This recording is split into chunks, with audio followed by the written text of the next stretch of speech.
Football badges are everywhere, and so familiar we barely ever think about them. But take a closer look, and you start to realise something. These crests aren't just designs, they're stories, hidden meanings, tiny details that reveal who a club is, where they came from, and what they stand for. Some of these secrets are subtle.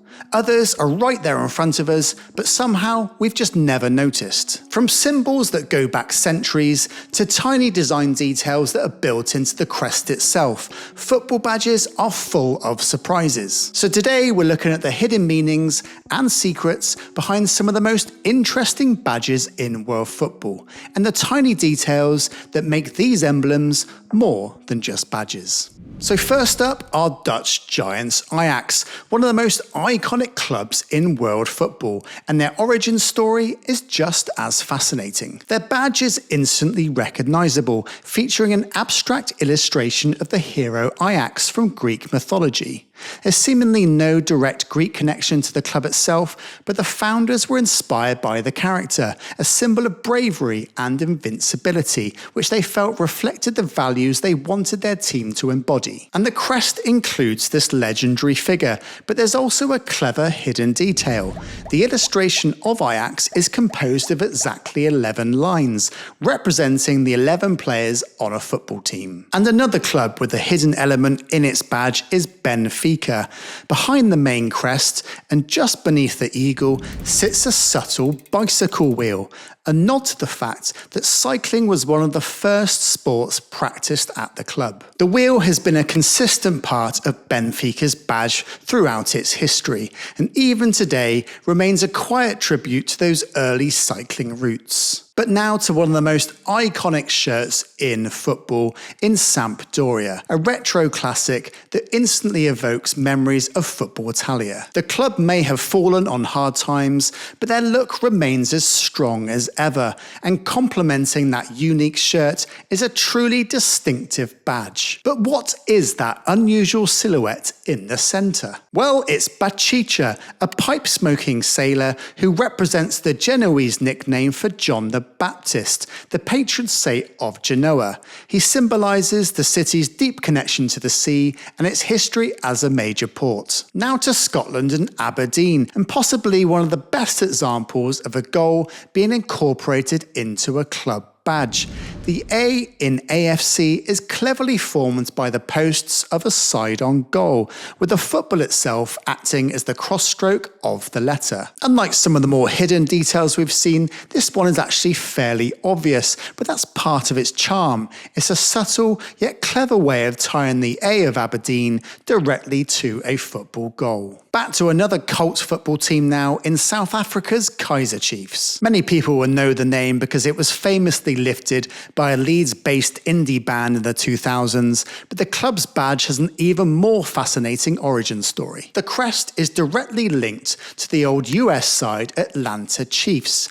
Kaizer Chiefs founder Kaizer Motang played for Atlanta in the 1960s before returning home to start his own club. He combined his first name with Chiefs from his former team and even adapted their Native American silhouette for the Kaizer Chiefs badge. It's a rare example of football crests that traces its roots all the way back to American soccer of the 1960s. And from America to its neighbour Mexico and club side Pumas UNAM. The team was originally formed as an amateur side by students of the National Autonomous University of Mexico, before eventually developing into the professional club we know today. And their badge stands out immediately compared to your typical football crest. Bold, simple, and often dominating the front of the shirt, instead of being a small emblem tucked away near the top. It usually takes centre stage, becoming the focal point of the kit. The design dates back to the 1970s and was created by Manuel Andelada, who said it took him thousands of attempts to perfect. And hidden within this striking Puma silhouette is a subtle tribute to the club's university roots. The negative space created created by the eyes and the nose, forms the letter U. It's a clever nod to the university and a beautiful bit of design hidden within one of football's most distinctive badges. Now to Atlético Madrid, one of the giants of Spanish football, and a badge you might think you know inside out. But have you ever really noticed the hidden bear? Sometimes it's obvious, sometimes it's almost tucked away, but for me, this version of the crest is easily the best.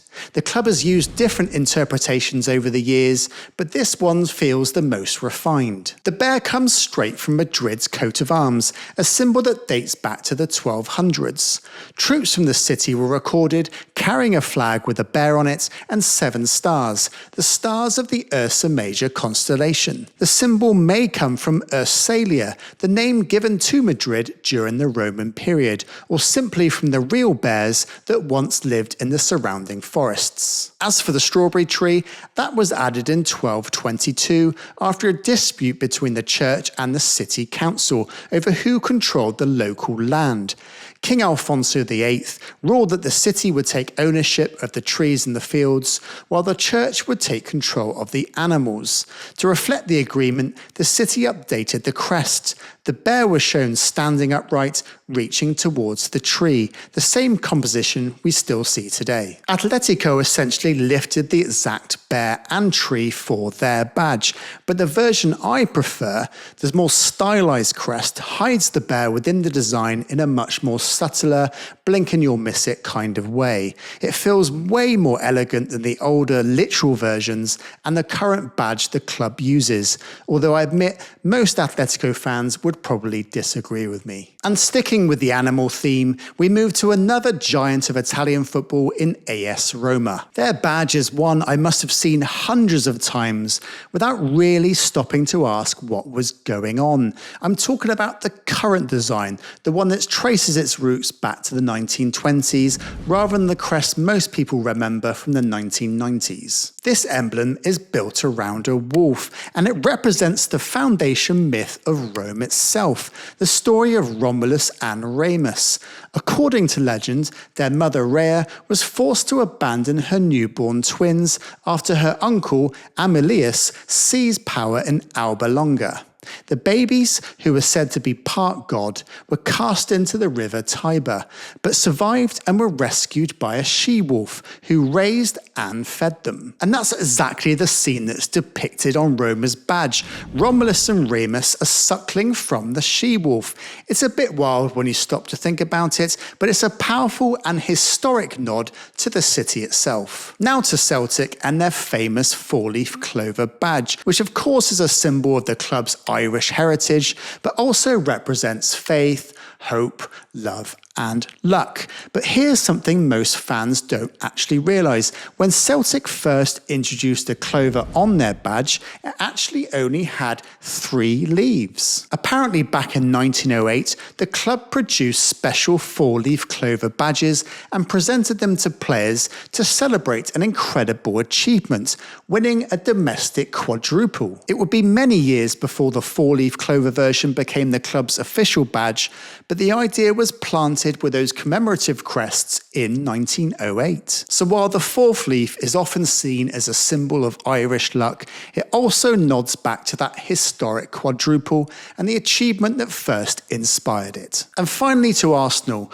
who unveiled a brand new badge in 2002. Most of you will already know why a cannon appears on their crest. The club was founded by the workers of the Royal Arsenal Munitions Factory in Woolwich, but the redesign came with one very controversial tweak: the change of direction that the cannon was facing. Aside from a brief spell in the 1920s, the Arsenal cannon had always faced west, but the 2002 rebrand flipped it to face east. Some say the change happened because of copyright complications with the previous badge, though the club insisted it was symbolic, a modernised crest for a club entering a new era and preparing to leave Highbury for the Emirates Stadium. They claimed the east-facing cannon represented looking forwards rather than backwards. Others have speculated it was to avoid the cannon pointing at a kit sponsor, or even to aim east, pointing directly at their North London rivals rivals Tottenham Hotspur. And there you have it, just a few fascinating stories and hidden details behind some of world football's most iconic football badges. From subtle nods to history, mythology, and local culture, to clever visual tricks that you might never notice at first, but prove that these crests are more than just logos. If you enjoyed this look at football badges, give this video a like, comment on the video and tell me what your favourite football badges are, and don't forget to hit the bell notification so you don't miss any future videos.